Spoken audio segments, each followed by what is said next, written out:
I'm Bob Margo. I'm the department chair of economics at Boston University for a couple more months, and I'll be followed by Bart Lippman. I want to welcome you to the intellectual and social highlight of the year in BU Economics, which is the annual Robert Rosenthal Memorial Lecture. The lecture honors the memory of Bob Rosenthal, who was a member of the economics faculty at Boston University, who died unexpectedly at the age of 57 on February 27, 2002. Bob was one of the great economic theorists of the post-World War II era in economics. He was responsible for many fundamental and profound insights into game theory and other central topics in theoretical economics. I never personally had the pleasure of having Bob Rosenthal as a colleague, but as it happens, I did know him because we served together on the NSF review panel. I witnessed firsthand how tough and forceful a critic he could be, how high his standards were for scholarship. And this was on a committee where the average person is notorious for being difficult. At the same time, it was also very clear that he was extremely generous with his advice and counsel on how to improve research.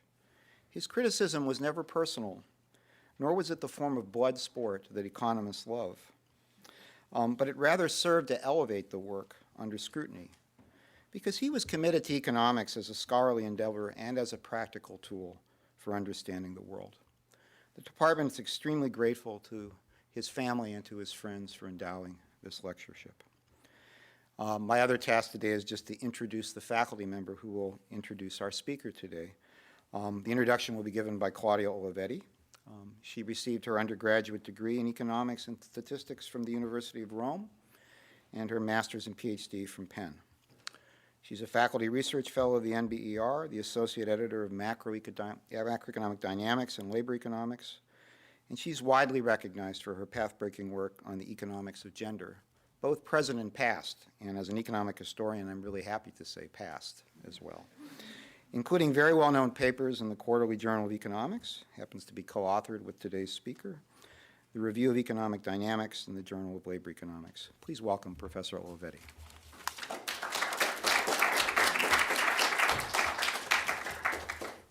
So I have three vivid memories of Raquel from when I started in the profession. Okay, the first one was the first time I met Raquel.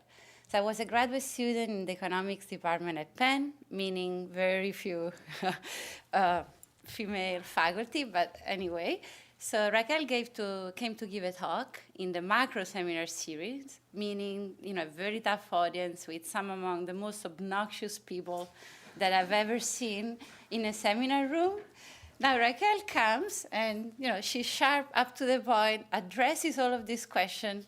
The most obnoxious person, which is Victor Rios-Rule, is almost in tears now. I'm exaggerating, but she can really address all of his questions. And I thought, wow, this is possible, amazing. So for us, for me, and also for the other very few female graduate students, I think Raquel's presentation for us make a huge difference because it gave us a different sense of purpose, sort of, and I think that's it with all of us throughout the career.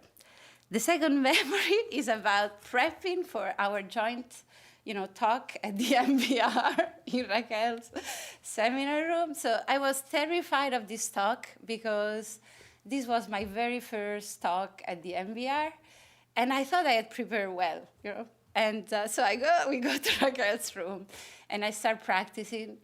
And after maybe 3 minutes, Raquel looks at me and says, no.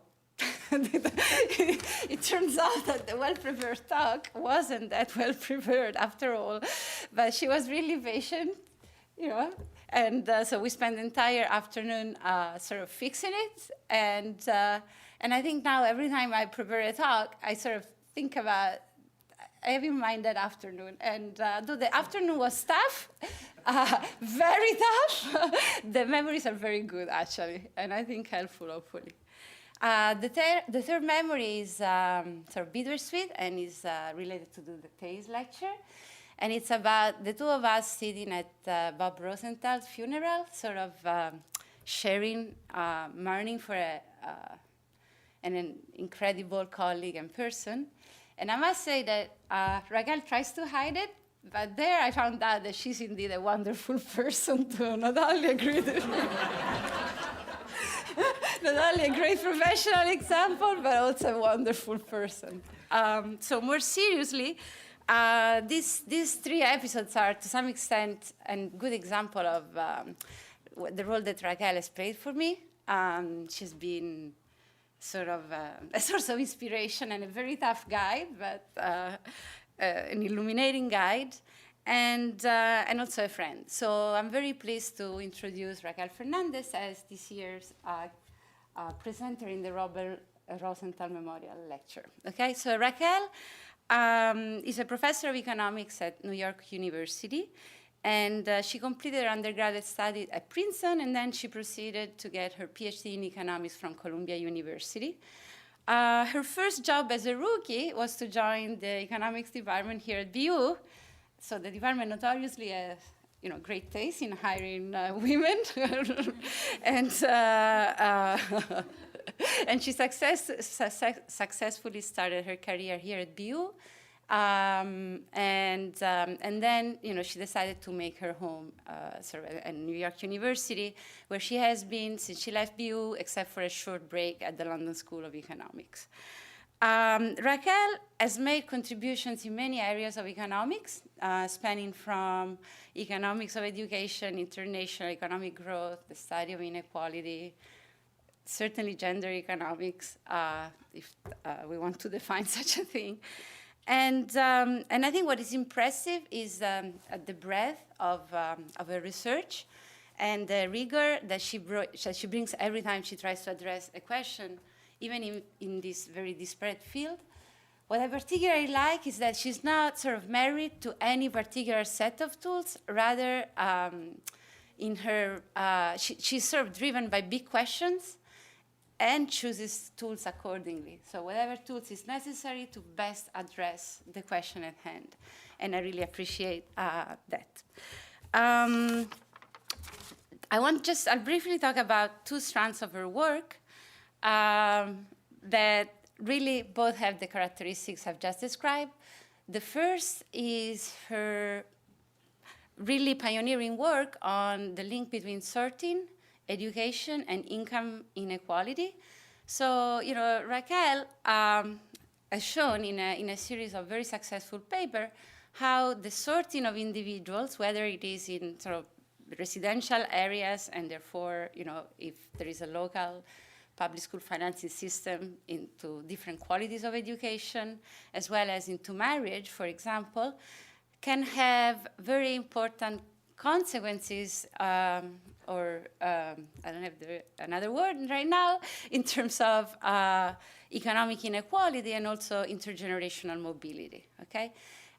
In particular, for example, she has investigated the role of sorting in marriage market by skill, and the fact that different skill group might have differential fertility and might have different degrees of credit constraint, and therefore might invest in their children differentially, and the consequence that this mechanism has on long run economic inequality. And I want to say that finally, very recently, so the media had catch up to this. In fact, there's been very recently, both in articles in the New York Times and discussion on NPR about one of the features. Now they're making the link in the media, in the public discourse, between high income inequality, residential sorting, quality of the school system, and sort of intermarriage, the decline in marriages across educational lines, and what all these things means in terms of economic mobility across generation. Last but not the least, Raquel has actually pioneered a new field in economics that links sort of cultural, what some people call sort of fuzzy variables, to economic outcomes. And she has emphasized in her Marshall Lecture at the European Economic Association in 2006, sort of, there is a way of making these variables not so fuzzy. And in fact, the way she proposed an epidemiological approach where she uses, where the idea is that if we look at second generation immigrants, they will differ, they face the same institutional and economic environment, say in the US, but they come from very different backgrounds. And so her idea is that then we can use information about the background of their parents in their country of origin at the time they migrated to the US to identify the effect of culture, of different dimension of culture on, as in a series of paper by Raquel on female labor market outcomes and fertility. So, we're gonna have to reboot your computer real quick. okay, that's fantastic, Raquel. I lost you another 5 minutes. Sorry. So what I want to say is that, what I want to emphasize again, to conclude, is Raquel's rigor, intellectual rigor in addressing this question. And I think that has made a huge difference, especially in creating the new field of culture and economics, and in making that, she has brought the same rigor that she brought to all the other questions that she addressed in economics to a field that up to that point was a bit fuzzy, let's say. So I'm not just obviously an admirer of her work, I've been a co-author of her on a paper that is related to this literature on cultural economics. And I must say that I could see firsthand how, smart. I know smart is not the word I wanted to say. I'll tell you soon. So what's the intensity and ability, because I don't like Bart, to combine sort of the really first-rate economic intuition, okay, and really a really deeper understanding, trying to achieve a deeper understanding of long-run both cultural and economic factors. I try to sort of reproduce that in my research, and I think I've tried to convey that to my students, many of which are in this room.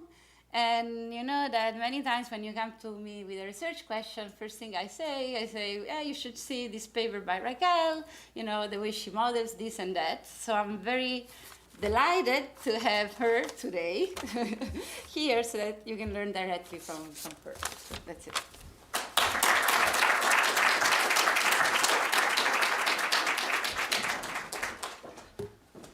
Thank you very much, Claudia, for your very kind words. And thank you to the Graduate Economic Association and to those of you who invited me to come here to present. I'm delighted to be here.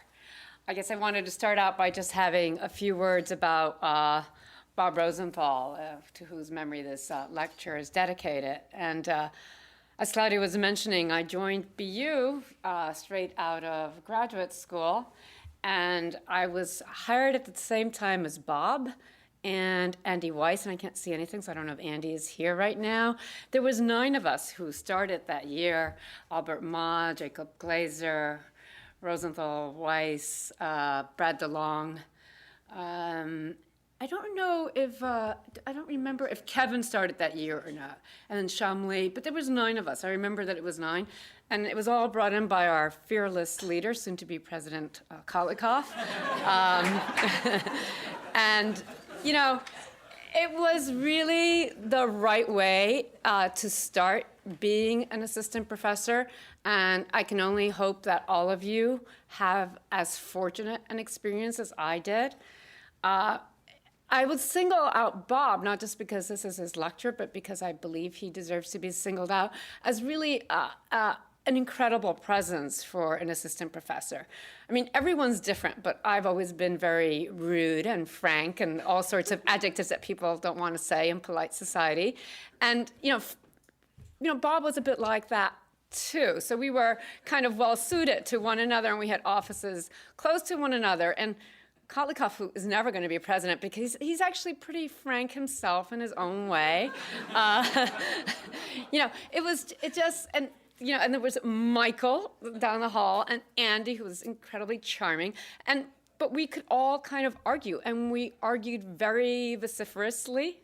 And it was a very interesting and engaging atmosphere. I think your first few years as an assistant professor, you learn so much. I mean, that's why I think it's so important to go and be an assistant professor somewhere good, because you're still very ignorant. Okay, at least I certainly was. Okay, I had just taught myself some, game theory when I was doing my last paper in my dissertation, and then, I still had tons more to learn, and it was a great atmosphere in which to learn it. And Bob was a great person to have around. I think that probably all the speakers who've given this lecture beforehand have told you how smart Bob is and how critical and all those comments. So I'm not going to repeat those. I'm going to repeat other different things which I don't think other people would know about, but I certainly did because I saw him every morning. And which is that one thing that will strike you, I mean, if it doesn't strike you now, will strike you later, is that Bob was incredibly relaxed. By that, I don't mean he didn't give a damn or anything. He was just relaxed type of person in that he never communicated this sense of, oh, I've got so much to do. I've got to do a referee report. I've got to go give a talk there, and I have to do this, and I have to do that. We're all so stressed out and worked. And for Bob, it wasn't like that, or at least to me, as an assistant professor, that was not conveyed at all. I never saw someone who was staying in the office till 11 o'clock working. 5:30, he was going home. I'm not saying you should or shouldn't do that. I'm just saying this is what he did, and that he made economics just part of daily life, and his career was part of daily life. His life with Liz was very important, and he spent time with her. I'm going to give you another example. I'm going to get choked up, so. Another example is like we were voting on some offers to make. And we had very open, I hope it's still like that, very open, very frank discussions where you really learn a lot, unlike where I am right now, but that's a different story. Okay, so we had very frank discussions, and I remember Bob saying, well, when I vote, there's two votes. There's my vote, and there's also how Liz would vote. Because in the end, someone that we're going to have in the faculty is part of our community. And if if we're not going to like the person, it's not really going to work. We're not just hiring a CV. So if Liz is going to be against the person and I'm going to be for, that's a zero. And I stay neutral. And he just said this very frankly. I just can't imagine in today's atmosphere someone saying that and explaining their voting considerations, which I think it's an important voting consideration. How are you going to get along with these people? But to mention a spouse, no one would ever mention a spouse. I mean, maybe you guys do still, but back where I am, no one would mention a spouse. Okay, so it was very enlightening. It just made you feel that your professional life was part of your life, and that was very nice. Okay, I'm going to reserve most of my Bob stories for later, but I can say for myself, having had Bob as just as a colleague every day, made me it made me feel that economics was the right place for me, I would say. Okay. All right, so this talk, I have to say, you might have heard a very preliminary version of, hopefully. I know that Andy did, but Andy said he has forgotten it, so that's good. This is Andy Newman, so that's good. I'm going to rely on senility of other people as well, if you heard a preliminary version, but hopefully this is a slightly better one.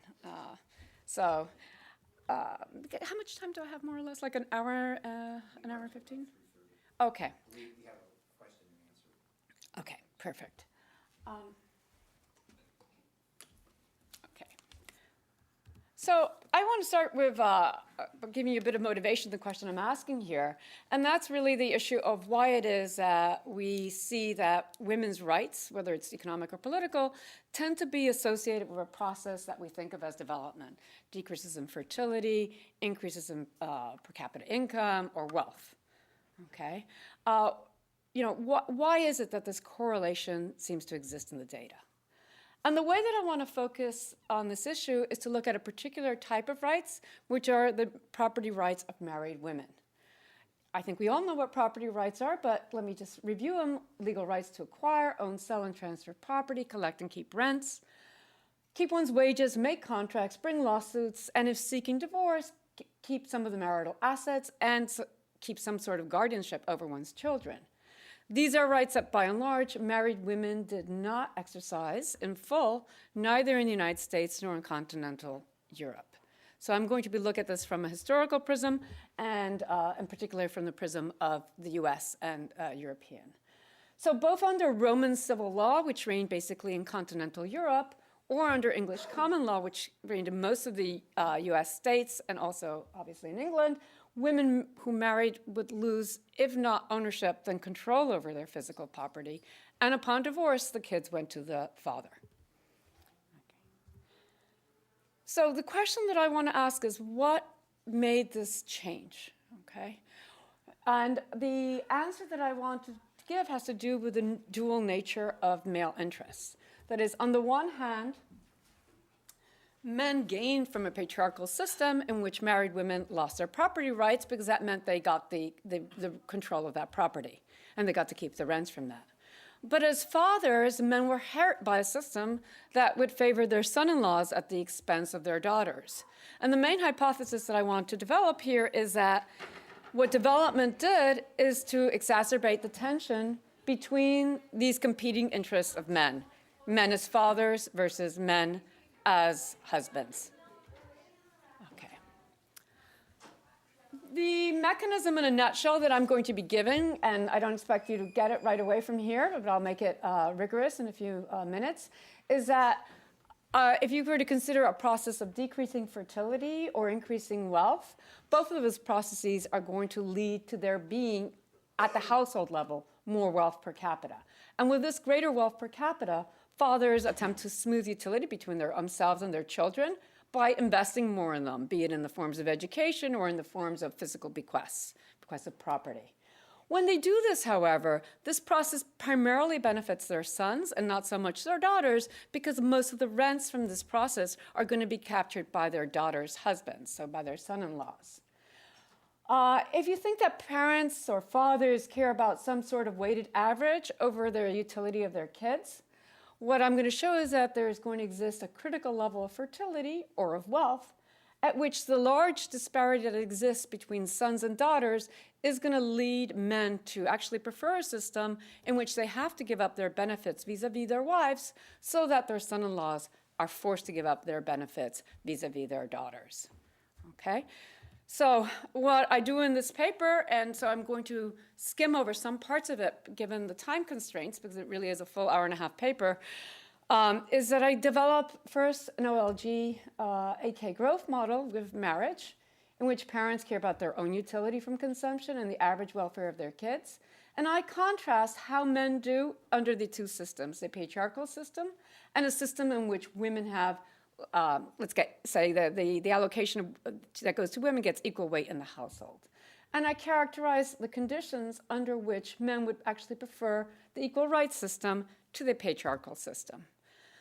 But when I do this model, it's going to yield three predictions. One is that lower levels of fertility are going to be associated with reforms of the patriarchal system that come earlier. Second is that wealth is going to have non-monotonic consequences for the strength of male preferences vis-a-vis these two systems. In particular, they're first going to become even more in favor of patriarchy. So really poor men don't care so much, but when they become a bit richer, they actually really want a patriarchal system. But you make them rich enough, and they actually prefer a system where women get more weight. That is, their daughters get to they give up their benefits vis-a-vis their wives in favor of their daughters. And lastly, incentivated by the contrast between different legal systems, in particular those based on Roman law versus those based on English common law, I'm going to show you that legal systems that are more favorable to women but are still patriarchal actually have reforms that happen later. And I'll try to show you why that's so.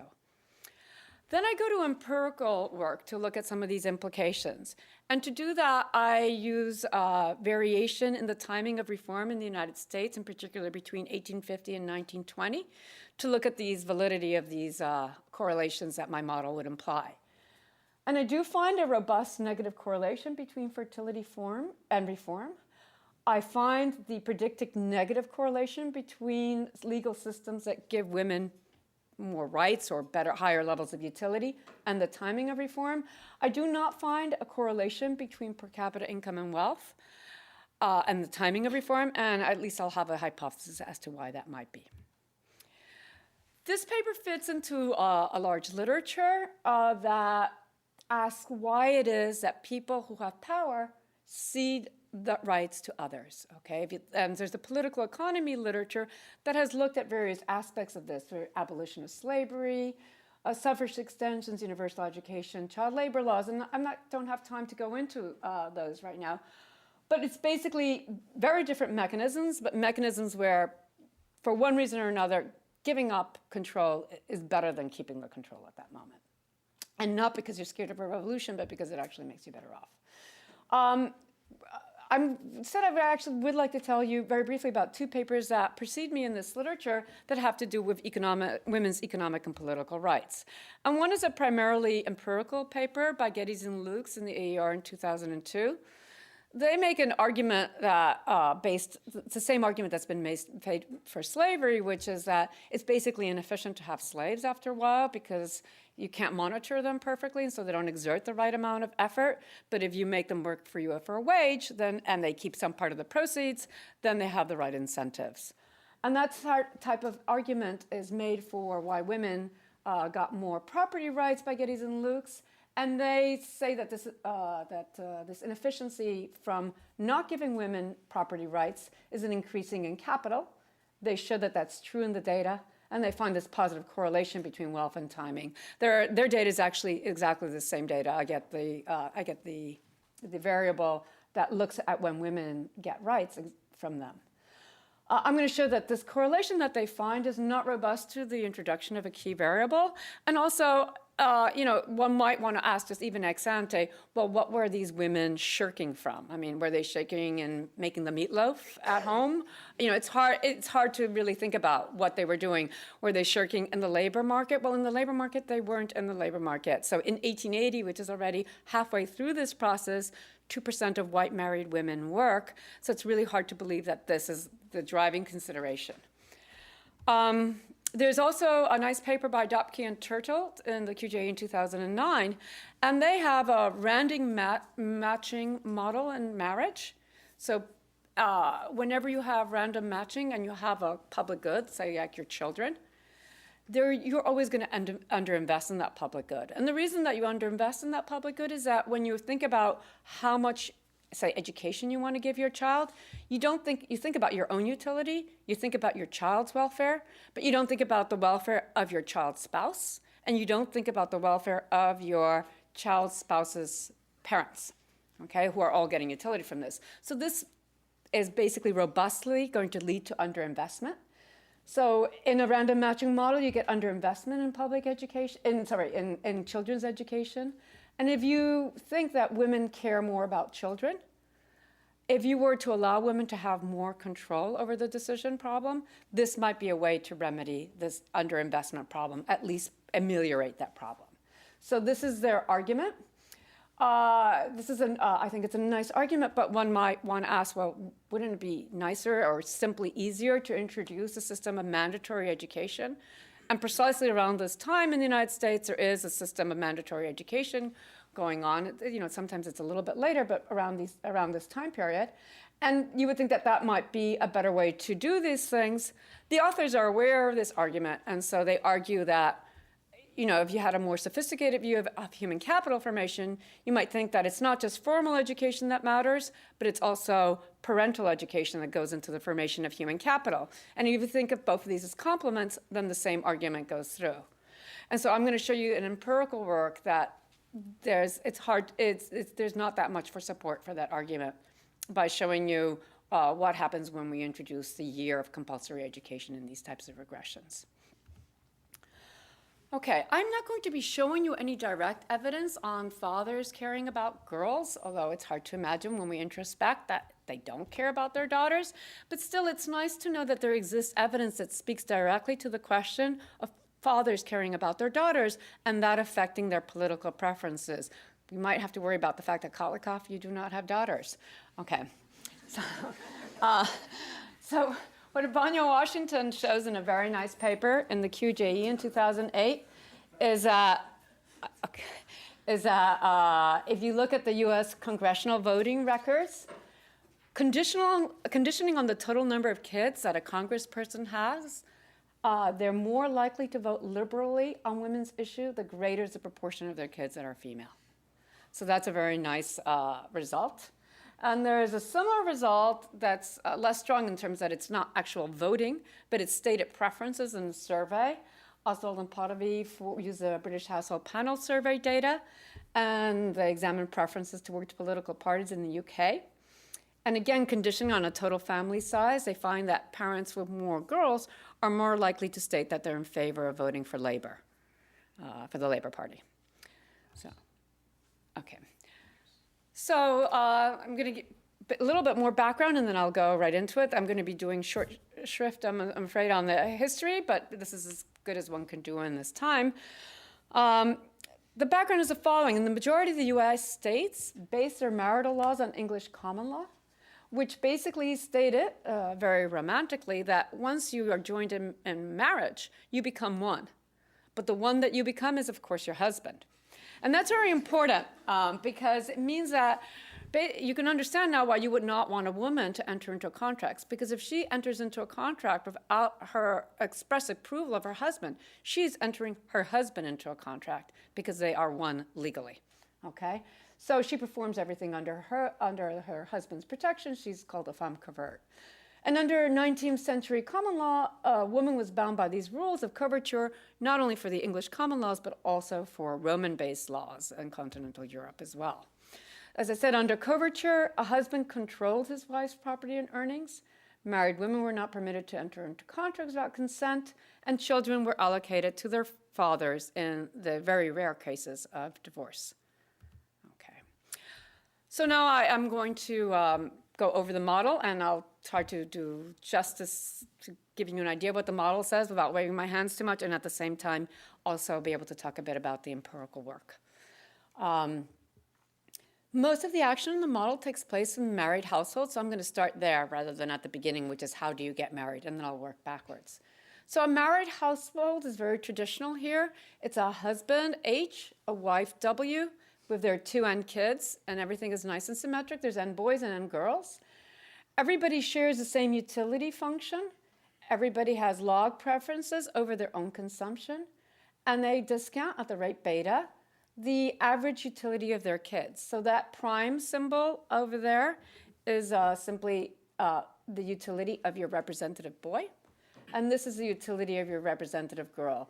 The fact that they have an age is because your boy is going to become a husband, your girl is going to become a wife, so we might as well just think of them as husbands and wives right now. There's N boys, N girls, and here is our 2 N kids, okay? So that's everybody's utility function, and the household is going to begin its married life with capital that comes as a bequest from each spouse's parents. So from a man's point of view, he comes with some capital KH. His wife comes in bearing some capital K tilde H. From a woman's point of view, she starts married life with KW, and her husband comes in bearing K tilde W. This is just some confusing notation to make life more difficult. So what do? They bring this capital to the family. There's production that goes on with the total amount of capital, K. It's AK production, so it's very simple. We have then AK units of output, and then there's a household budget constraint. That output must be either consumed by the husband, consumed by the wife, bequeathed to each son by the amount K prime H, bequeathed to each daughter the amount K prime W. We're already in the budget constraint and actually in the utility functions already. I'm using the fact that concavity means that you're going to treat all your boys alike and you're going to treat all your girls alike. Doesn't mean you'll treat your boys and your girls the same, just that all boys will be the same and all girls will be the same. The timing of this is that individuals are going to first enter a marriage market, bringing with them their bequests. They're going to get married. And in the second period, they're going to have children. They're going to produce, have children, consume, and bequeath. I'm going to focus throughout on symmetric equilibria, that is, all parents have the same strategy, since there's nothing to distinguish individuals ex ante at the household level. There's not going to be any other sources of differences for households. So let me briefly explain the marriage market. This is a rather crowded slide. So there's many ways you can deal with marriage markets. I just don't want to introduce any more imperfections. So I'm going to have individuals enter a perfectly competitive marriage market. So it's a large marriage market. And we know that when you have perfect competition over spouses in large markets like these, there actually does exist an equilibrium with efficient investment in public goods. So the result of Dobke and Turtle, where people are not internalizing the returns to education, goes away because competition is a way to get prices into it. It's as though there was a price for a better spouse. You're competing for a better spouse, okay? So that's been shown by the literature. An equilibrium in the marriage market is simply an assignment of individuals to a marriage, including remaining non-married, such that no two individuals can be made better off by rematching.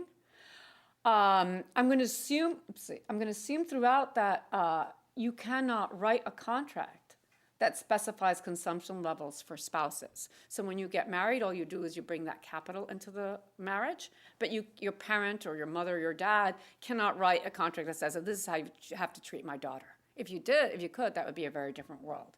And I think it's very realistic that courts at that moment, even courts today, but certainly courts at that moment, would not be able to monitor what goes on in the household level. Under both regimes are going to be making the assumption that it's really good to get married, in the sense that think of it as there being a positive term on your utility function that comes in additively and separately, and just make it large enough so that everybody's going to want to get married, no matter how your spouse treats you. And I'm going to solve for the efficient equilibrium. Solving for the efficient equilibrium here is actually kind of fun in some sick way, in that the easiest way to do it is to assign siblings as spouses to one another, okay? Why is that going to give you an efficient solution? It'll give you an efficient solution because now a father deciding how much to invest in his son is going to take into account that when he gives an extra dollar to his son, that doesn't only make his son better off, but it also makes his daughter better off. And because it makes his daughter better off as well, it's also making him better off. So that's one way of getting all the four parties, meaning the father, the parents, the kid's spouse, and the parents of the spouse, all to be involved in the same problem.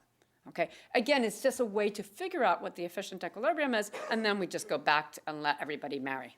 Okay, they won't be marrying their siblings. Okay. All right, so now that I've described that general model, I want to look at it under both regimes. First, the one in which women do not have property rights once they marry, which I've just abbreviated to no rights, NR. And then I'm going to contrast it with the alternative system.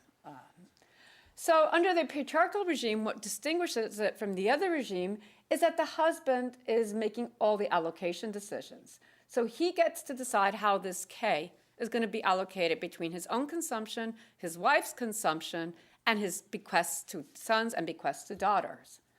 Now there's a problem here. The utility function that I specified is logs, and it doesn't have any altruism towards one's spouse.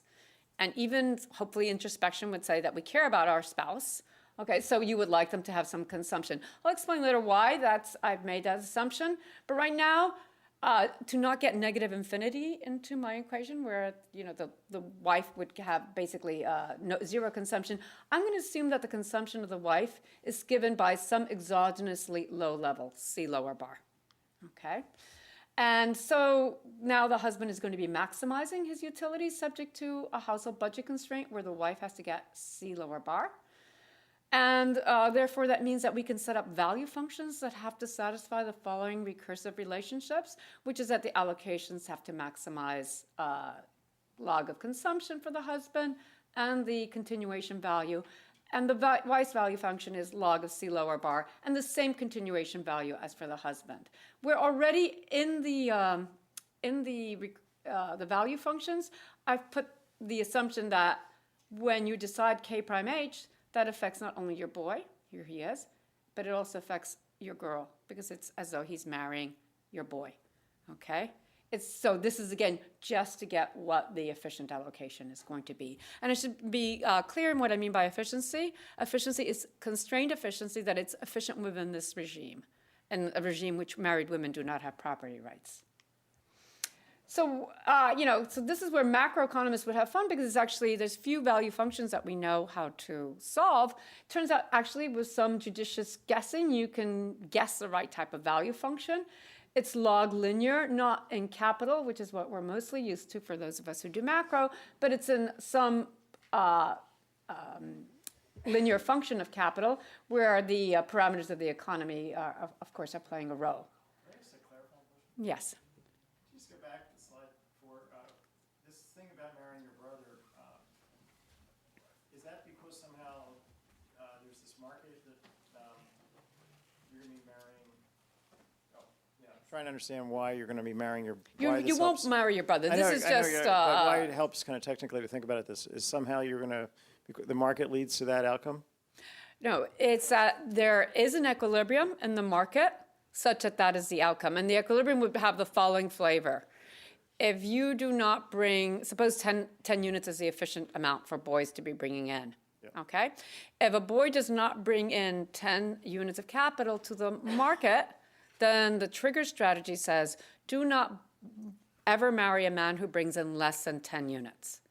And now all the men are going to be the same. There's nothing to distinguish these guys, okay? But they're all going to bring in 10 because if you brought 9.99, no one would marry you. And that's the part where the large market plays a role. You as a woman are not stuck saying, gee, what do I want? I'll turn down this guy at 9.99, but then I might be single. You don't worry about that because you can always find a replacement for him that looks exactly the same but has slightly more units of capital. I see. Okay. Yeah, you're welcome. So, okay. So, yes. So we can solve for the value functions. We can solve for consumption. Consumption is going to be some proportion of that variable that came in log linearly here. We can solve for investment. Here, I guess is where is the right way to, that you actually asked the question at the right time, Larry. Miracles happen. And we always did that to Larry, okay? Probably continue to do it to Larry, I don't know. In that you actually, really what's determinant for this model is not the allocation that goes separately to a boy or a girl, but only the level of capital that goes to a typical household. And the reason that that's not determined, that's the only thing that's determined in the model is because men have all the property rights. So if the efficient amount is 15, it doesn't matter if the way that that is brought in is 10 from the boy and 5 from the girl, or vice versa, because once it comes in, it's 15 units of capital, and the husband makes all the allocation decisions, and so they're invariant to who brought in the capital. Hopefully that's clear. Okay. Okay. Those value functions that I showed you may not make sense. You might worry because maybe this could be a negative number. And so one way to make sure nothing like that is going on is to impose two conditions on the economy that make a lot, I would argue, of economic sense. One is, since this is a patriarchal system, it better be making men better off.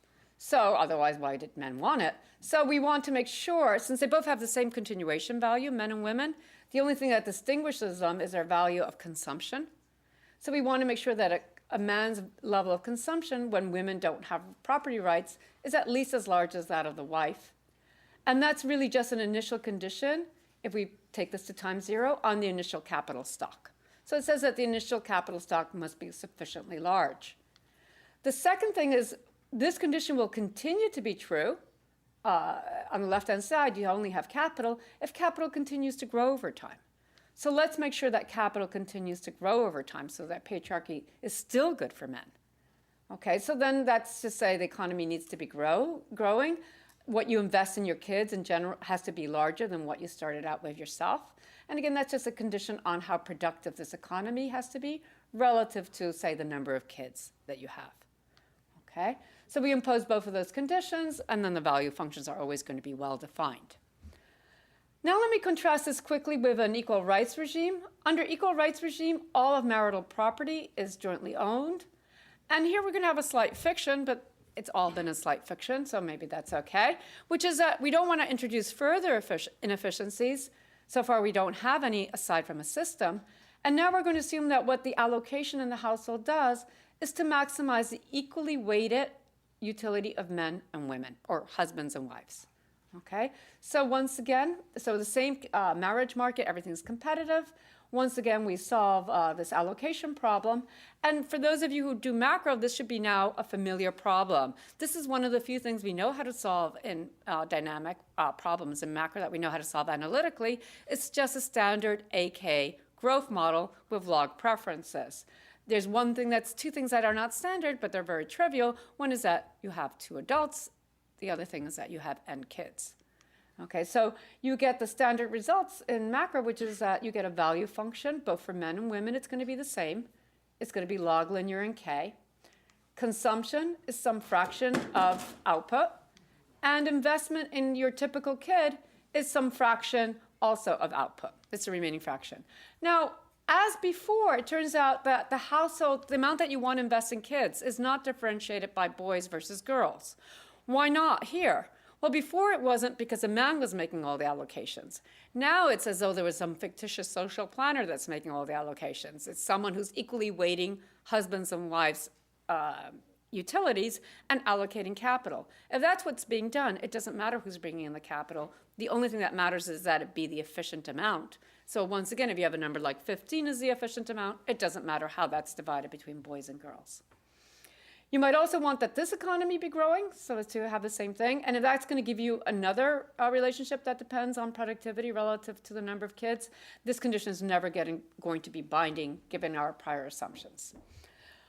I'm going to just quickly contrast both regimes. Women, not surprisingly, fare better in terms of consumption under no rights than under equal rights. The opposite is true for men. And the investment in children is going to be greater under no rights than under equal rights. And that, I think, is mostly a functional form result, and I'll be happy to discuss it later on. But it's not really key to the results that follow. Instead, what's key is this tension that I would like to focus on for a second. So the tension that exists between the 2 regimes is that men are going to consume more when they don't have to share with their wives. So under no rights than equal rights. So everything else equal, they would prefer that regime. However, let's take a certain amount of capital that they're bequeathing to their kids. That bequest is not being used as well under the no rights regime rather than under equal rights regime. The reason is, to the extent that fathers want to make their girls better off, it's very hard for them to make them better off, in the sense that the only way that they can make them better off is by, when they give them capital, part of that capital is going to go to make the children better off. So in other words, the grandchildren of this father better off. And that's the way he's making his girls better off. He can't directly increase his daughter's consumption. So it's a fact that there's basically a wedge, there's a tax on the system, an implicit tax on the system that makes making daughters better off very difficult. That problem is not being faced under the equal rights regime, okay? It's true when you give it an extra unit of capital to your daughter under equal rights, half of it will go to her husband and half of it will go to you. Okay, so there is also a tax there. But it's not the same type of tax as basically none of it is going to your daughter. It's going to your husband, her husband, and the children. So that's a much more difficult regime.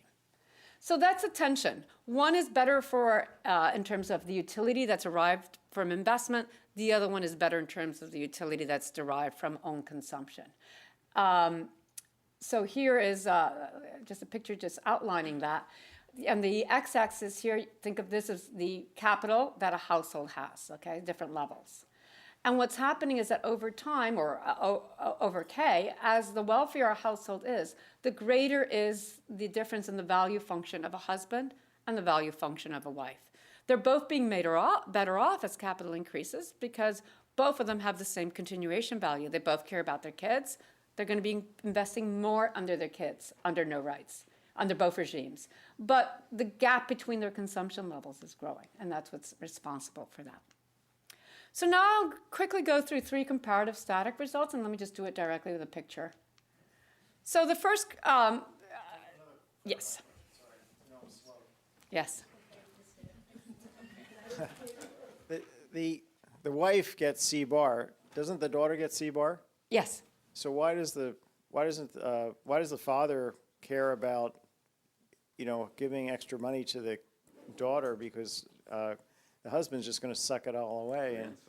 Right, because of the grandson. Because although the husband takes it away, he gives part of it to the kids because he cares about the kids. He cares about the kids just in the same way she does.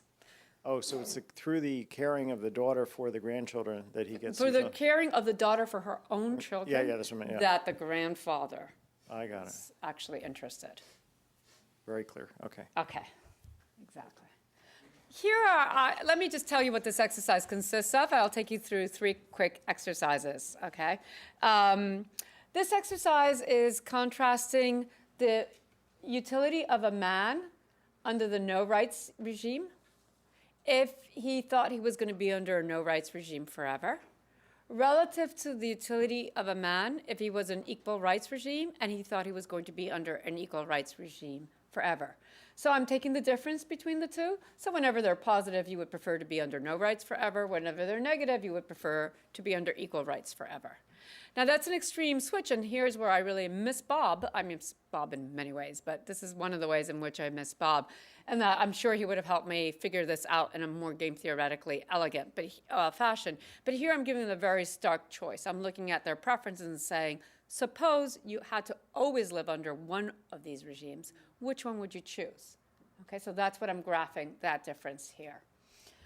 Okay, and as you can see, it has this a non-monotonic shape. And let me just explain very quickly why that is. If you're a very poor man, okay, then if I make you a little bit richer, because you're poor, there's 2 things. One is that the discrepancy between the welfare of your son and your daughter is not that great because you didn't have a lot of money to leave them in the first place.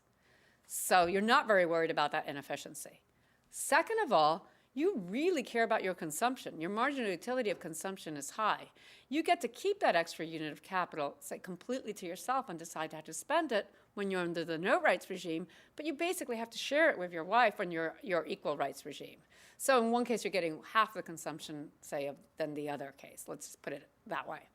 So when you're very poor and you get 1 extra unit of capital, you're much more excited about being under a no rights regime because you really you have very high consumption level, marginal utility from consumption. So that makes you more in favor. And that continues till you reach some critical level of capital, K hat, whereupon you become less enamored of the no rights regime. You still prefer it to the equal rights regime. And it's only once you get to K star that you would be willing to switch. So if you were to take a point, say, of this, like this capital stock over here, and how do men feel at that point? Well, at that point, if you said to a man, look, if I could write a contract that would force you to give your wife an extra unit of consumption, and in return, your son-in-laws would be forced to give your daughters an extra unit of consumption, would you like to sign that contract? His answer would be yes. Unfortunately, that contract can't be upheld in court, so he's not doing it. But if you asked him, would you be in favor of sharing everything equally with your wife if your son-in-laws were forced to then share everything equally with your daughters, his answer would still be no. So that's what's going on points like this. Till you get to this point, and at this point he's indifferent, and at this point he would strictly prefer the equal rights regime. Okay, so that's the first thing. This is important because I'm aggregating preferences, which is fine because everybody has the same. All men, who are the only people who would be voting, have the same preferences, and they're all the same. They all have the same K. Of course, that's really not a very good description of reality. In reality, there's some distribution of capital out there.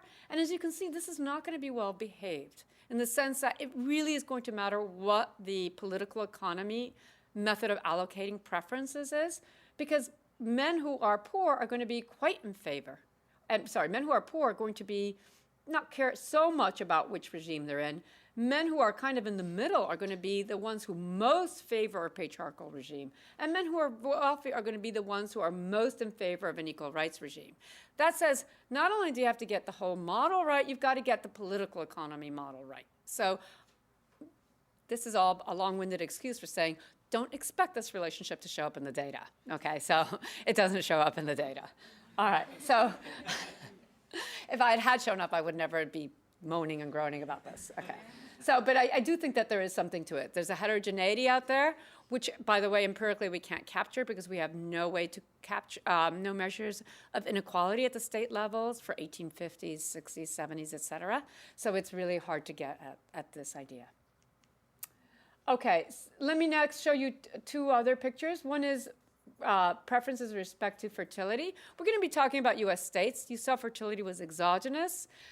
that's for analytical purposes. Let me just tell you 2 seconds what happens if you have one state that has high, that's the black one, high fertility compared to another one which has lower fertility, the red one. The one with lower fertility is going to have reform happen sooner. Why will it have reform happen sooner?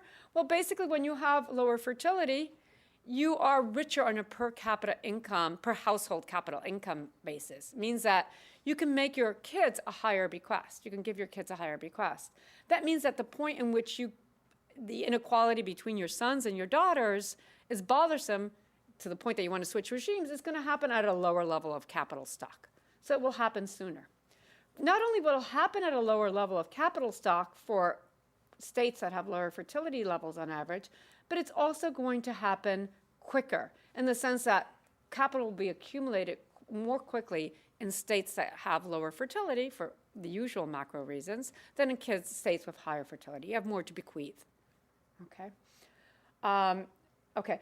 Note also that in contrast to the description I gave you with respect to wealth, everybody feels the same way. That if I were to contrast 2 states, both states have lower levels of fertility, no matter what the distribution of capital is, everybody becomes more in favor. It's monotonic. Everyone becomes more in favor of an equal rights regime when you reduce fertility. It's not the same as you make people wealthier. As people get wealthier, some people become more in favor of patriarchy, some people become more in favor of equal rights. The last one is going to be inspired by looking at community property states, which were those that were coming from either Roman civil law, or from the Spanish, or from the French Napoleonic Code. And those are systems that treated married women better. In particular, for example, they gave widows half of the property when the husband died, as opposed to the English law, a common law system, which only guaranteed women a third of the property. So one very basic brute force, kind of basic way to think about it, rudimentary way to think about it, is that the community property systems give women, married women, a higher level of consumption in general than the other system, a higher level of utility. What are going to be the consequences of this? Well, actually, if you would think that, well, there's not something so good about patriarchy if you have to give your wife more, and that's true. The red system, the red system over here is going to be, which one is which? The red system here is the less generous system.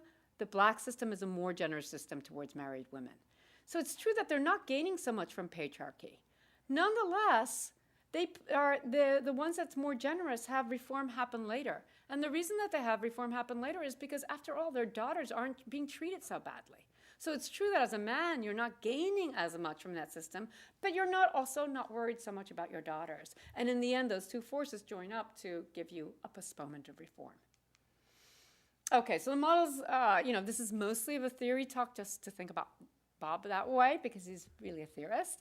So I spent a lot more time on the theory maybe than I should, but the model's implications are robust to caring less about daughters and sons. I had it symmetric in the model, just to not have another parameter.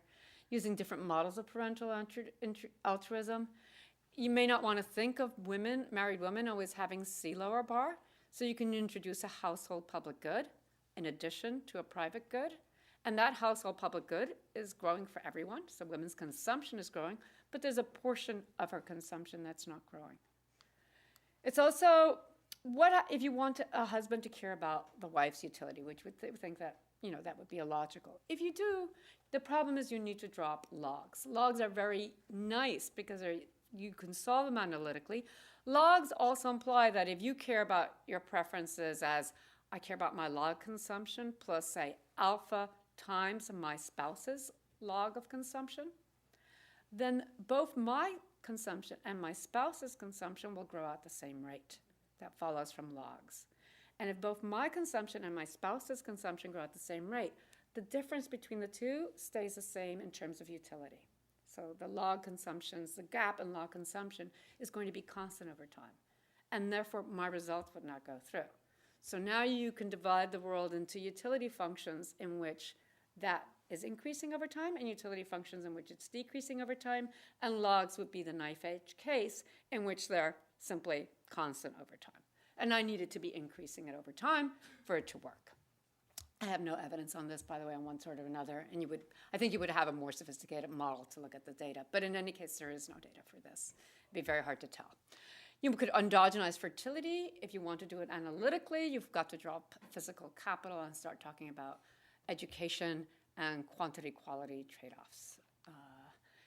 So that's another way to go. You're saying that with this like isoelastic utility general, that the husband and wife's consumption won't move together? Won't they be?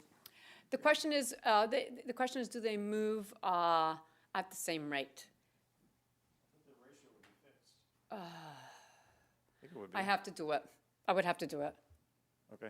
Yeah, I would have to do it. But the question is what would happen to the utility from those two? I didn't solve it for the isoelastic case, so.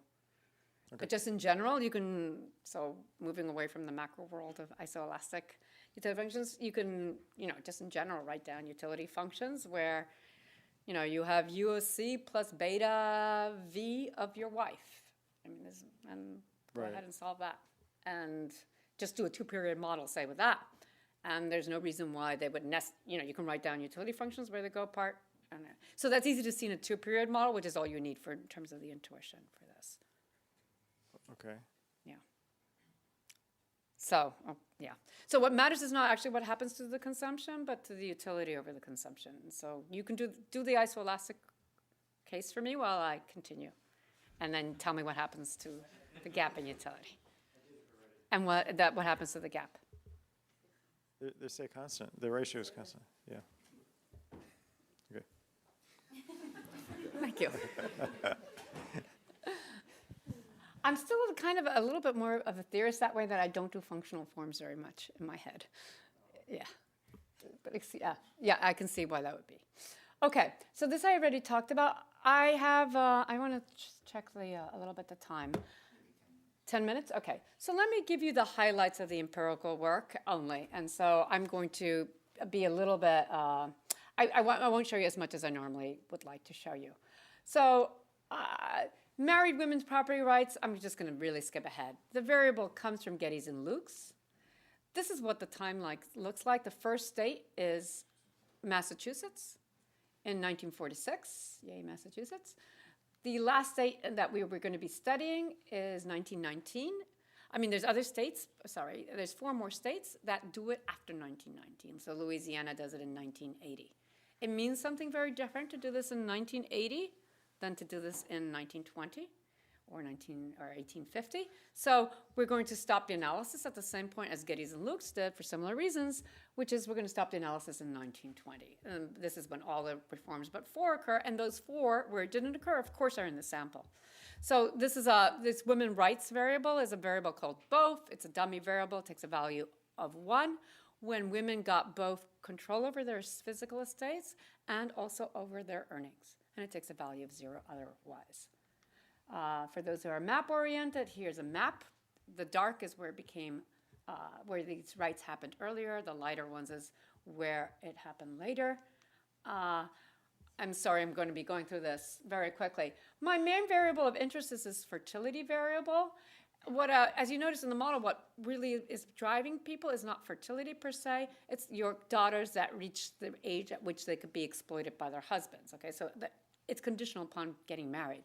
So that's good for me because actually the census didn't ask about fertility at that point. But you can do what demographers do, which is to look at a ratio of children to women to look at survival fertility. And in particular, I'm going to look at children, so to speak. I'm going to look at people above the age of 10 and above because I want to make sure they're going to survive into adulthood. And there's very high infant mortality and child mortality rates at this period. Okay, so I'm going to look at the ratio of children to women, and that's my fertility 10 variable. That's my key variable. The 10 is just to remind me that I'm looking at kids 10 or over. Throughout, I'm going to restrict samples to whites or non-blacks, as white men were the ones in power, so blacks were not making any of these decisions during that time period. This is what survival fertility looks over time. I'd love to talk more about it. There's state variation, as you can see, and then there's, declining fertility over time. And there's other sources of variation across states, most of which I've mentioned. Some states had community property law. Most states had English common law. And if you had English common law, you could have courts of chancery, equity courts. They're called, I'm going to call them equity. And those courts could be used to contract around some of the rigidities of common law. They were primarily made use of by wealthy women, and you might want to then control for this. Another thing is that some states were not independent states during the beginning periods of this analysis, and they belonged to territories. And so that's something, again, they might be influenced in how they can make their laws. So I'm going to control for territorial status. This is a decadal census using the census analysis. It's from 1850 to 1920, so you could observe a state for a maximum of 8 periods. Throughout, I'm going to be clustering standard errors at the level of the state, and when a state is not an independent state throughout, I'm going to cluster it at the level of the territory. Those are going to be my state fixed effects. I just want to show you very quickly the results. If I don't control for fertility 10 and I just put wealth per capita at the state level, this is all taxable per capita wealth at the level of the state, and I always have year dummies. I control for the legal system and whether you're in a territory, then wealth comes out positive and significant. This is indeed the results of Geddes and Lueck's. Community systems, which, as I said, were more generous to married women, are always negative and significant, as my theory would predict. The second you put in, so there's tons of robustness in the paper, and I'm not going to go through them right now. The second you introduce fertility 10, the results with respect to per capita wealth go away. Whether you have per capita wealth or per capita wealth squared, it always becomes insignificant, whereas fertility 10 is negative and significant, as predicted by the theory. Community is, again, as usual, negative and significant. A number like this in a probit is telling you that a community system, everything else equal, is 64% less likely to pass these laws. I would now like to talk about introducing state fixed effects. This is what the US map looked like in the US 50. There's 16 states that belong to territories. All of the rest are independent states. So a state like Virginia gets a Virginia fixed effect. A state like Washington gets a Oregon territory fixed effect. The results, again, go through with state fixed effects. The effect of community, though, is no longer significant, and that's because there's only 3 states that are switching systems, so you can't, basically, the effect mostly gets absorbed.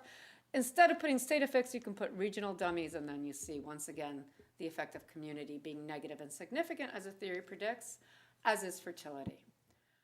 One might want to use child mortality to proxy for fertility, but we do not have time.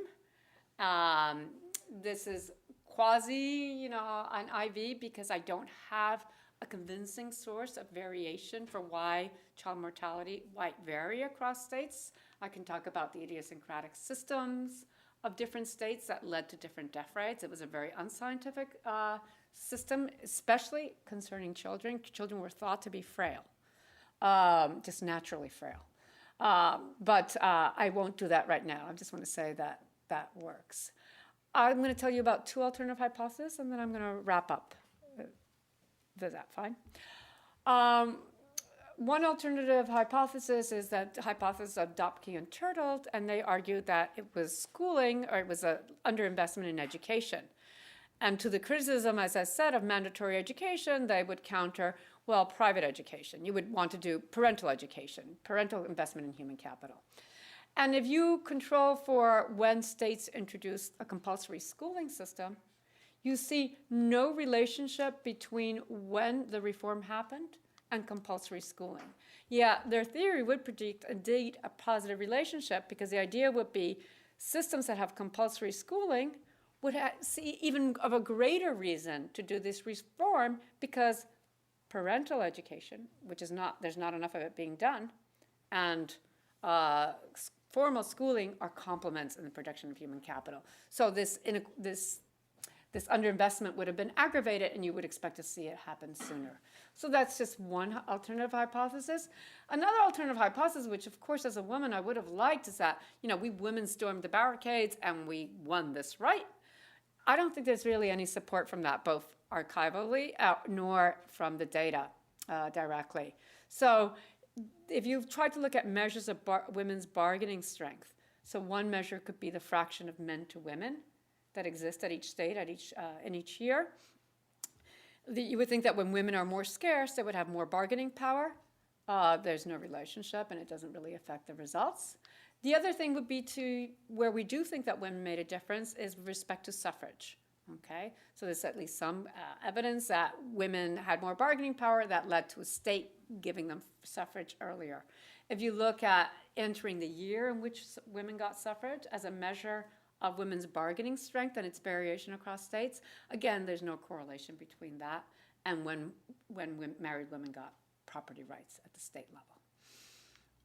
Okay, so to conclude, I'd like to say that the empirical work supports some of the predictions of the model, that of decreasing fertility, hastening the expansion of married women's economic right, those of a legal regime being more favorable to women, being associated with slower reform.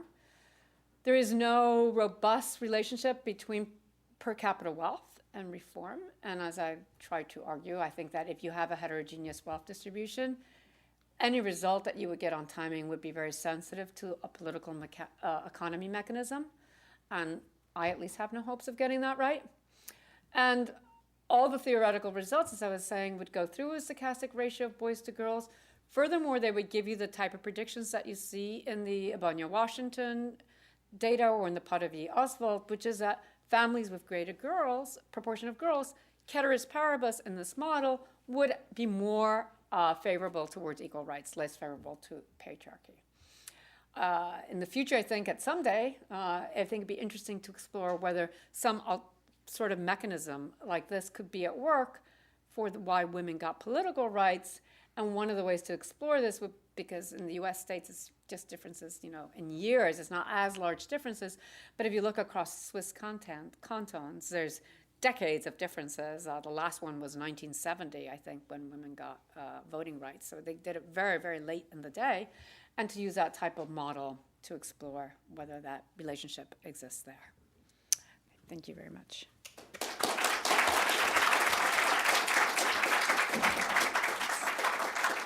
We have time for a few questions. Larry's already.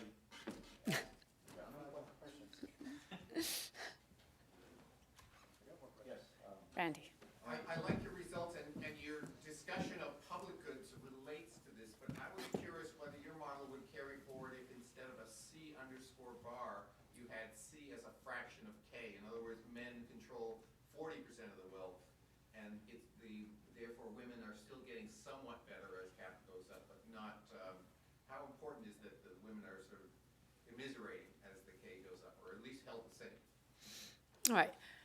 Just two things. So if you introduce a household public good, then there's going to be a portion of the consumption that's going up at the same rate as the capital stock. So it's going up at the same rate as men. But there's a portion of their consumption that's not. Now, you could make them get still some leakage from that. You could. The point is, from a theoretical point of view, what you need is that gap widen. So.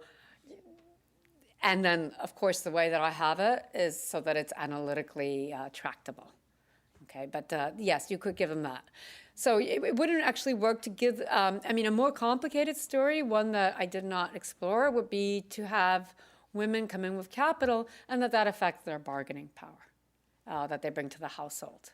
And maybe there's something to that. As I said, it's hard to know because, ex post, that legally passed to the control of men. So men got to keep the rents. Anything that happened to that property, they got to keep the rents. What they were not allowed to do was to sell that property without their wife's permission. And what that meant was that in the event of a sale of a property, an independent person was supposed to come and visit the wife and ask her whether or not there had been any intimidation in selling that property. But you can already see that people were concerned about this because that meant that maybe in reality, you didn't have to get so much the wife's permission.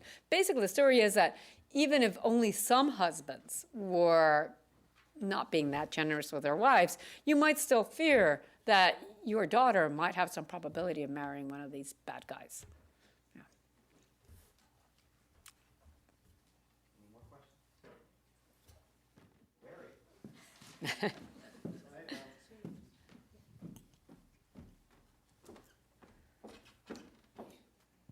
So one thing the father can do is not give everything over at once. He could give it in doses as the husband is treating the wife nicely.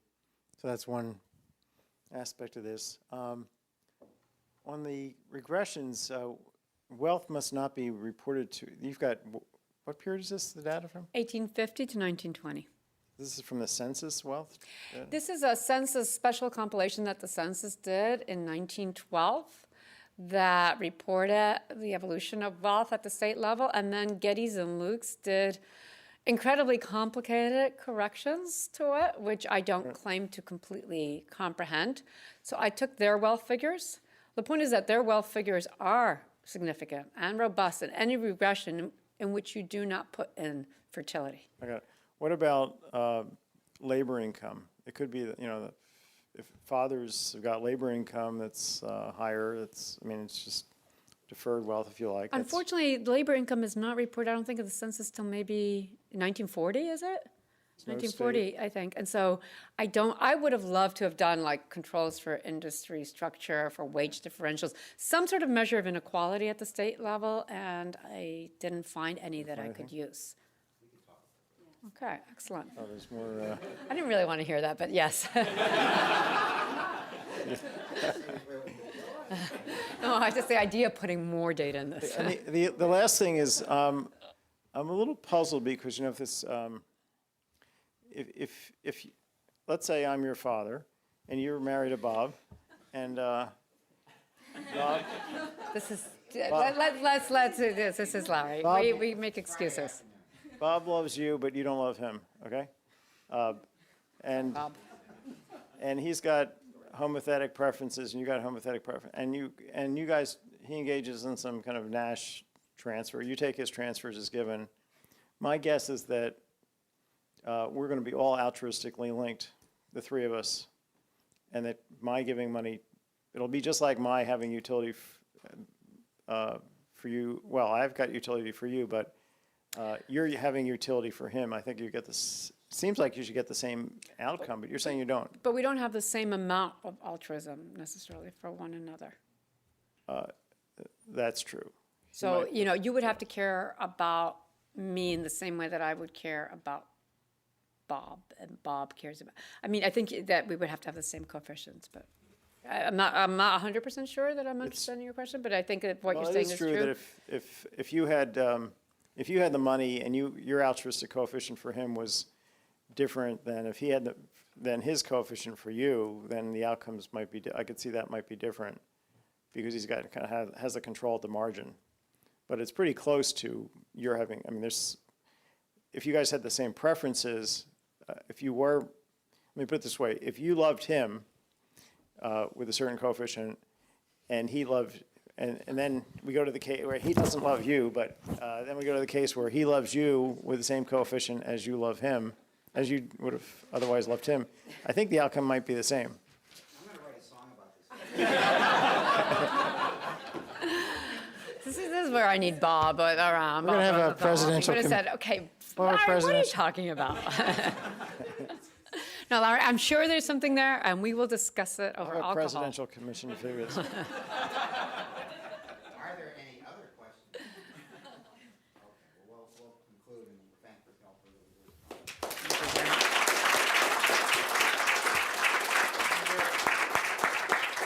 We're all reconvening over at the castle, right?